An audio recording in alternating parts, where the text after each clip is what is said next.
Hey, I made it back for the second part of this video. Thank you again for joining me here on the deck here at mine and Carolyn's house.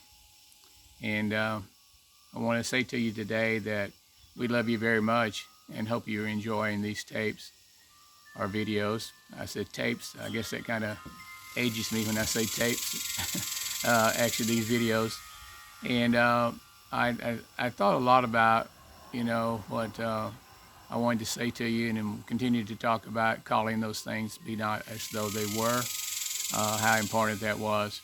As we go along, I'll illustrate how that can hold true for not only for me, but for you as well, or did hold true for me as well as for you too. Getting back to our story, like I said, we was getting to know everybody. I told you about those things, and I'd met people from kind of, I don't say all ages. We were in our 18 up to 35. When you got to be 35 or so, they couldn't draft you in the military. So we had some people that were already there, had families and everything else, and I felt kind of sorry for them in the sense that they were having to experience this and being away from their families.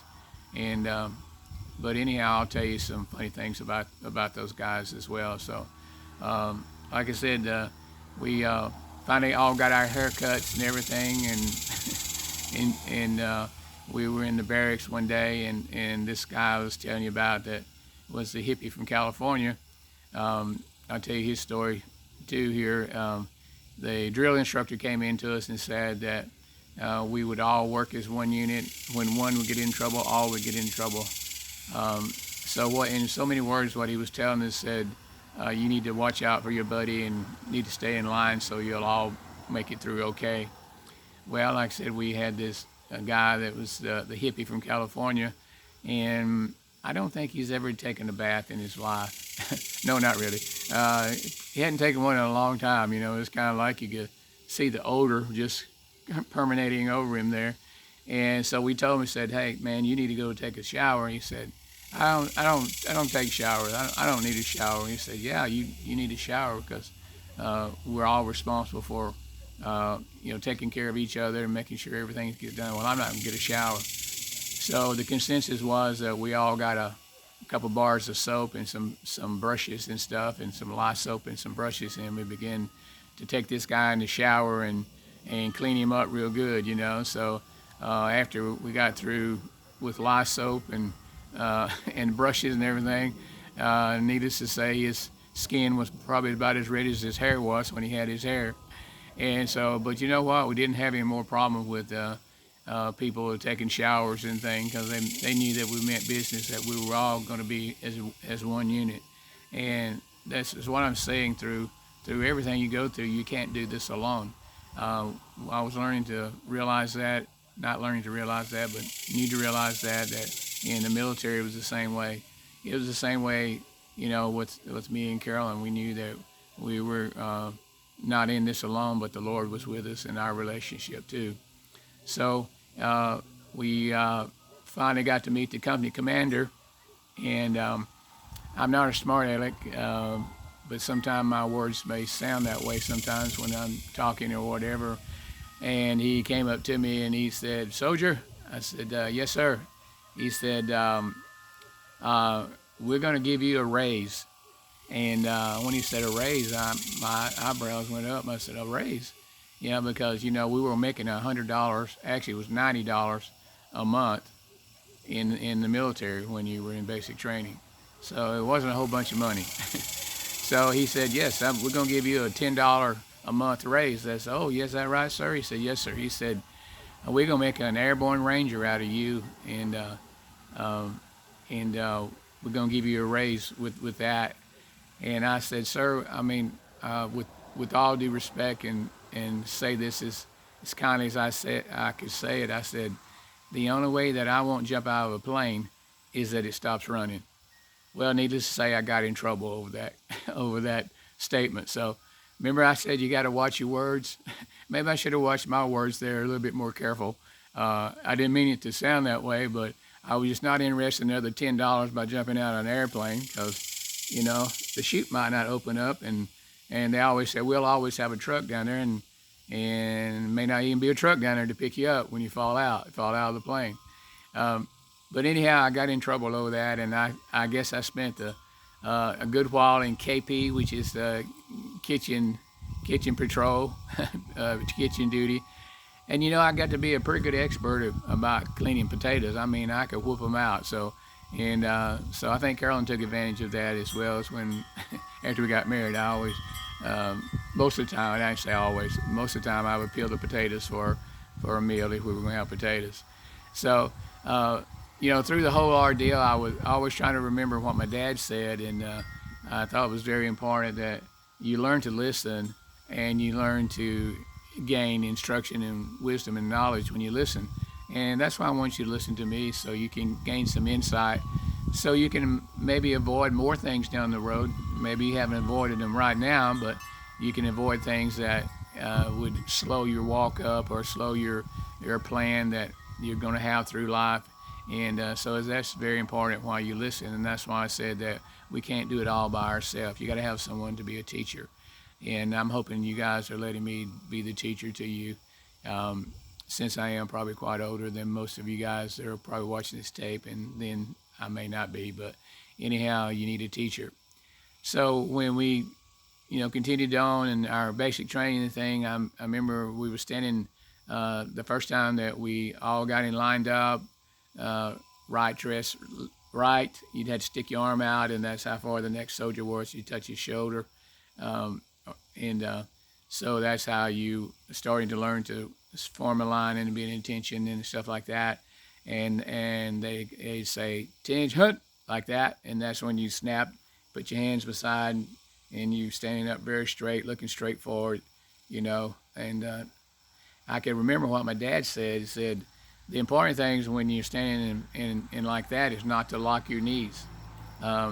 So I remember I could hear my dad talking to me in my mind, and don't lock your knees. So when I stood at attention, I didn't snap my knees back or stay rigid. I let them go forward just a little bit, and then I saw what was happening. The ones that did that, and it being down there in South Louisiana, it was pretty hot all the time. Down there, even in October, November, and December, it was just like summertime down there, humidity and all that. So I could see what was happening to those guys when they snapped the attention, when they started passing out, because it had something to do that it kind of cut the circulation off to your body, and then you would faint or whatever. And then so after we went through that little issue, and a few of them with skint faces and stuff like that, and we all learned how to stand in attention properly and do what we was instructed to do. Well, that day was kind of a special day. I guess you would call it a special day. They started coming around and they said, we want to know if there's anybody here that can type. We're looking for somebody that can type, typewriter type, back in those days they had typewriters, manual typewriters, electric typewriters. And so we're looking for someone that can type. And I could almost feel my arm fixing to go up, and then I heard my dad say, "Don't volunteer for anything." So I remembered that. So I kept my hand down, and boom, a couple of hands shot up. Oh yeah, okay, you come with us. Rest you guys are dismissed. You need to go on over here and get your instructions from there. All right, everybody fall out. So as we did, it was getting close to lunchtime, where we had to go into the mess hall. They call it the mess hall, where you go in to eat, And so you had to march to the mess hall, and you had some calisthenics. You had to grab these, what they call monkey bars, and walk across with your hands and crawl a little bit before you even got into the mess hall to eat. And as we rounded the corner of the mess hall, we saw the volunteers, the ones that could type. And they were down on their knees with scissors, cutting grass around telephone poles and all kinds of things like that. So my dad was right. Don't volunteer for anything, and that way you don't get stuck with all these crummy duties and stuff like that. So we went into the mess hall and had to go in line, and you had to eat real quick. You got your plate, you sat down, you ate, and you'd had to almost salute one of the officers there at the table and say, "Sir, may I have permission to sit here? permission to sit here and eat with you, and yes, you can, but you got to hurry up. So you had about 5 or 10 minutes to eat. So everybody was cramming the food down, and I remember coming through the line, and they looked at me. I weighed about 200 pounds then, and eventually I lost 30 pounds in there that I didn't need to lose. I was in good shape at 200 pounds, and when we'd come through the line, they'd look at you, and you might have had a piece of steak in your plate or something, and they had the trays, and you came and you picked up your tray, and you thought that's what you're going to eat, and the guy beside you might have been skinnier, so they parked your steak and gave it to him, said, "You're too fat, gone." And so they were trying to fatten people up, I guess, to fit in their clothes that they gave us. But it was all kinds of things like that. You had to get adjusted to doing what they told you to do, and just all you had to do is obey orders. And that's just like anything else you have to do. You have to obey instructions. You have to obey things that you're trying to accomplish in life. When I say obey things, you have to do things that you have to do to accomplish things in life. And I always wanted to do what the Lord wanted me to do. I tried to obey best I could. I didn't always do what He told me to do, but I saw the blessings of that as I did. And you'll have the blessings too if you're working a job, or if you're working a job and you're over some people or whatever. Then you need to be sure that your conversation, remember I talked about the tongue, that your conversation is right, you're encouraging, you're promoting, you never talk down, you never talk what we'd always talk, you never talk down, and if you had the questions, then you would talk up and ask questions from your supervisor. But you never gave a voice or ear to hear complaints and things like that, because you want to do the excellent job that you have. Right now, where my stove in the house, I have a plaque that says excellence is an attitude, and so you had an attitude of being excellent in what you did, even in the military. Did I want to be there? No. Did I have a choice being there? No. It was something that said my friends and neighbors had selected me, and now because Sam owned me, because at that point, and because I was drafted, I was called regular Army, U.S. Army, and they treated us a little harsh, but which is okay because we were learning to be disciplined. And if you learn to be disciplined in life, you will accomplish a whole lot more than if you be a maverick, in a sense, that you won't listen, you won't take instructions. If you listen and take instructions, a lot of times you don't have to do things one time. But if you don't listen to instructions and directions, you have to do it a number of times. And it's kind of like getting something that you put together for Christmas or whatever. You don't read the instructions, or then you try to put it together without reading instructions, and sometimes it takes longer than if you read the instructions. And sometimes on Christmas things, even the instructions are wrong.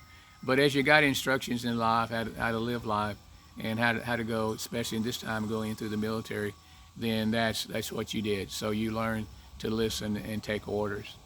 So we didn't really get into the training yet, and I'll talk some more about that. I have some real funny stories about what happened during basic training and everything. But we were allowed to go home during Christmas, which I was so excited, and to go home and see my folks, and of course see Carolyn and spend time with her. And I always wrote Carolyn, even when I was at school. I wrote her letters, and even in the military, even in basic training, I wrote letters and to her, because I was always wanting to talk to her and convey to her how much I loved her and how much I appreciated her, and all that. But we got to go home during Christmas time, and one thing her mom told me, said, "Now you don't make fun of him now because he don't have no hair, because he got all his hair cut off." So of course Carolyn did. She made fun of me and and everything, but it was always in jest to Carolyn. She's always having a good time, always a joyful heart. And that made our relationship so good. I had talked about the intimacy that we had spiritually and mentally, and one day we would have physically. It just enhanced that to be around her, and she was always showing her ring off, and she put her hand up in front of my face and said, "What are you doing? What do you see?" And of course she was showing her ring off that I have right here. She said, "Look, did you see this?" I said, "Well, that guy must really love you." And he said, "Oh yeah, he does. He does everything for me." See, so Carolyn was beginning to speak calling those things be not as though they were. She would say, He gave me this. We're going to have a great life. We're going to enjoy each other. We're going to enjoy our children. We're going to just enjoy ourselves.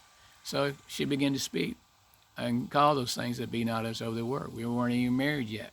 Remember I showed you that photo, and I must apologize for that photo because I turned it around where you could see the back of it, and I didn't realize, or at that time realize if I show it to you in the phone camera here that it's would be backwards. But Carolyn was calling herself Miss Tim Rivers in 1970, and we didn't get married until 1971. So I got to be home with her and had a great Christmas with my folks and with her and Mom Corey as well, and just enjoyed being a family already. And so I would speak out, said, you know, our family is going to be great. We're going to accomplish a lot of things. We're going to be able to live out the plan that God's got for us. We're going to be happy. We're going to be strong. We're going to be prosperous.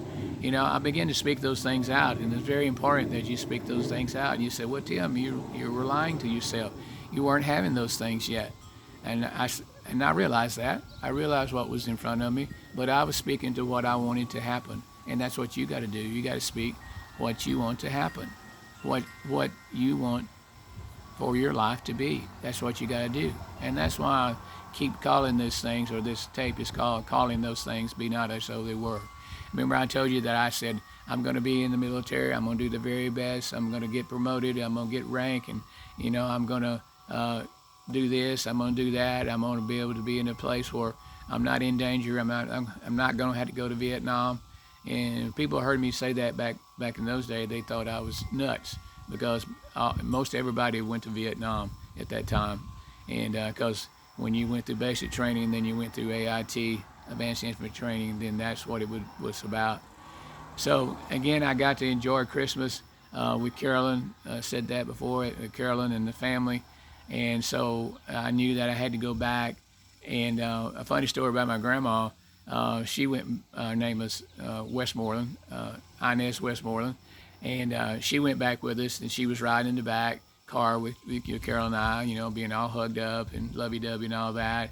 And when we got back to the post where we was at, back to Fort Polk, Louisiana, in Leesville, Louisiana, or Fort Polk in Leesville, Louisiana, there was a guy that Momo saw that he was down doing push-up, and the drill instructor had his foot up on his back, and she got upset about that. She said, "Stop the car! I'm gonna get out. I'm gonna tell that guy." I said, "Daddy, keep on driving. Don't stop the car. If she gets out, she's gonna get me in trouble." And so, what happened in the military? If you messed up or something, then you had to do push-ups, and that's how you learn to be pretty strong. And I'll talk more about that. Some funny things happened to me about that, and about your rifle, your weapons, and things like that. How you learn to be disciplined, and then when you did, then certain things went well for you. So anyhow, we got back, and then we moved into our permanent barracks, and of course they would have a fire watch at night, even though there's no fires, where you had to stay at CQ Charger quarters where you stayed up all night, and then you shift out or whatever. But like I was telling you, in Fort Polk, Louisiana, it was so hot, so humid, that they had concrete floors in the barracks and everything, and each day we'd had to get a squeegee. You know what a squeegee is? Like you clean a window, you know, water, you squeegees the water off. We had these big squeegees on broom handles, and we'd have to squeegee out the barracks because it would be so humid. So you can imagine sleeping in there and it not having air conditioning in those barracks and things like that, how hot it was, and so how uncomfortable it was. But they were trying to teach us discipline of how to deal with situations. And like I said, when you're dealing with situations, if you'll have someone who has experience and can give you good instructions, then you'll be way, way ahead of the game. So that's always, you know, keep your eyes open and keep your mouth shut at times. And then when there's time to speak, then you can speak, and then you can have what you say. And that's why it's so important that we learn to take control of our tongue. Right now, that's the propaganda we hear and everything is the tongue is out of control. So they're trying to influence your mind and make you think like they want you to think. And you got people that are speaking death to people, and they're speaking discouragement to people, and even in marriage and things, you always want to speak life. You always want to speak an encouragement, even though it may be not a good situation and it's not going the way that you would want it to go. You always want to speak how you want it to happen. So learn that lesson. That's a great lesson to learn. Too many don't learn that lesson, so they can wonder, why can't I get out of these situations? Why can't these things change? Because first of all, your mouth doesn't change, and you're still talking the situations. The problems, we don't talk about problems. Do we have problems? Yes. And we can overcome problems if we speak the right things over them.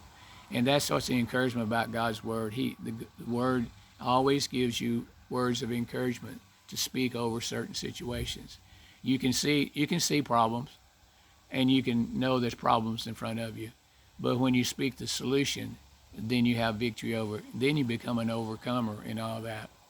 And I'll explain to you how you can do that, even in being in the military, or being on a job, or being in a marriage, just being in life totally, And so I hope you enjoyed what I've talked to you about so far today, and we'll get on into the basic training part of it, and that way you'll know what a fun life I had being in the military, and a good life, and how I can show you how you can prosper even in situations that you didn't choose, and but you can have choices, and that's why we're talking about these things today. And like again, we would say, calling those things be not as though they were. So are you getting to understand what I'm saying when I say call those things be not as though they were? Not as you see them to be, but as you would want them to be.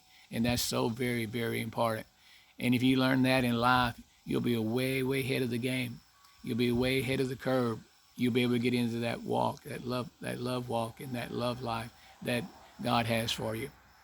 So I hope you enjoyed today. And I'm sorry it took me so long to get back with the second video, but I had a little problem with my phone. So I want to say to you, like Carolyn always says, we are eternal, and we'll talk to you later. God bless you, and we love you. God loves you too. Bye.